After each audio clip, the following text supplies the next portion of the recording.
नमस्कार जय जगन्नाथ। आज मु मुग डाली आ मेथी सागर क्रिस्पी पकुड़ी नहीं कि आसी सकाळर ब्रेकफास्ट हो कि संध्यार स्नैक्स हो आपण एमती लाली चाह गोलमरीच अदा देकी स्नैक्स संगे खातु बहुत बढ़िया रहिबो खाइबा पई। तो स्टार्ट करदबा आज मुग डाली मेथी सागर तैयारी क्रिस्पी पकुड़ी रेसिपी। एथिपाई प्रथमे मुझे मुग डाली को बतुरे की रखी देइथिली। 3-4 घंटा हम बतुरे की रखी तो गोटे घंटा बतुरेले मुग डाली बढ़िया भाव में बतुरी जीव। तो ये मुग डाली बढ़िया भाव में बतुरी जाती ग्राइंडर जार दे दूची। एथिरे अल्प खंडे अदा दे दूची, कंचा लंका 2टी एमती दे देइछि, रसुण कोला 3-4टी दे देइछि, अल्प टिके पानी देकी आकु दर दर करके ग्राइंडिंग करी आनुची।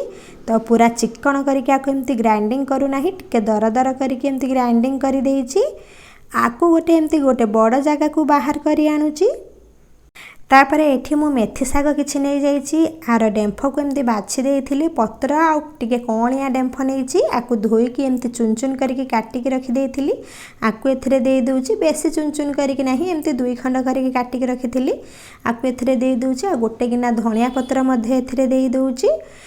तापर एथिरे मु 2टी पियाज को एमती सरू सरू करके काटी के रखिथिली दे दोछि। पियाज टिके दबा द्वारा बहुत बढ़िया रहिबो खाइबा पई। जुआनी आधा चामच एथिरे दे दोछि। अल्प एथिरे जीरा गुंड, अल्प एथिरे धनिया गुंड दे दोछि। आधा चामच टिके कम देखि करी दे देछि। लूण टेस्ट अनुसार दे देछि। अल्प टिके एथिरे लंका गुंड दे देछि, कंचा लंका देछि तो सेति में अल्प टिके लंका गुंड देछि। सबु केमती हाथ रे मिसई दोछि। मुग डालीटी देकी मेथी सागर पकुड़ी छाणिबा द्वारा मेथी सागर पकुड़ीटी पूरा क्रिस्पी लागिबो, खाइबा को बहुत बढ़िया लागिबो। तो सबु केमती मिसई देछि। आउ टिके बाइंडिंग होबा पई एथिरे मु बेसन 2-3 चामच दे देछि।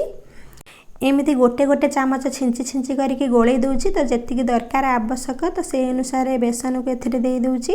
तो एठी मु 3-4 चामच बेसन दे देछि, जहा द्वारा ये टिके बाइंडिंग हेकी रहिबो। एपटे गैस पर कड़ाई रे तेल तातिबा पई बसई देइथिली। पकुड़ी को एमती हाथ रे छाड़ी छाड़ी करके दे दूची। तो अल्प अल्प आकु एमती नहीं जाउची, तेल रे छाड़ी छाड़ी करके दे दूची।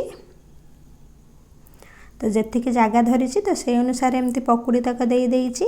मीडियम फ्लेम रे 2 साइड एमती हल्का ब्राउन कलर हबा जाए फ्राए कर दूची। एही पकुड़ी के आपण जत्ते बेले इच्छा करिवे सेत्ते बेले संगे संगे बनै करी खाई परिवे, बहुत बढ़िया रहिबो खाइबा पई। आ देह पई मध्ये मेथी सागटी बहुत उपयोगी। तो सबु साइड रो हल्का टिके लाल हे गला परे आकु गोटे प्लेट को गरम गरम बाहर करी आनिबी। आगरु मध्ये मेथी सागर बहुत गुड़िए स्वादिष्ट रेसिपी मो वीडियो रे अपलोड करिछि। तार लिंक गुड़िक मु डिस्क्रिप्शन बॉक्स रे दे देबी, आपण सेठा को जाई कि देखि परिबे। तो एठी मोर पकुड़ी तक सब छाणी हे गलानी, 2 साइड रो ब्राउन कलर हे जाइछि। आ क्रिस्पी मध्ये हेछि पकुड़ीटी। आकु गोटे प्लेट को काढ़ी आनिबी। तो एमिति ही पकुड़ीटी बने कि आपण अदा गोलमरीच नांडी चाह सांगरे खातु, बहुत बढ़िया रहिबो खाइबा पई। खाली चाह नुह सॉस सांगरे मध्ये खाई परिबे। तो निश्चित भाव में एमिति मेथी सागर पकुड़ीटी आपण घरे तैयारी करंतु। आउ केमिति लागिला मतामत मते निश्चित जणांतु। आउ जदि ए जाए मो चैनल टी को सब्सक्राइब करि नाहंती ताहले प्लीज मो चैनल टी को सब्सक्राइब करि दियंतु। पाखरे थिबा बेल आइकन को दबे दियंतु, जहा द्वारा मु अपलोड करूथबा सब वीडियो गुड़िक आपण मानक पाखरे पहुंची जिवो।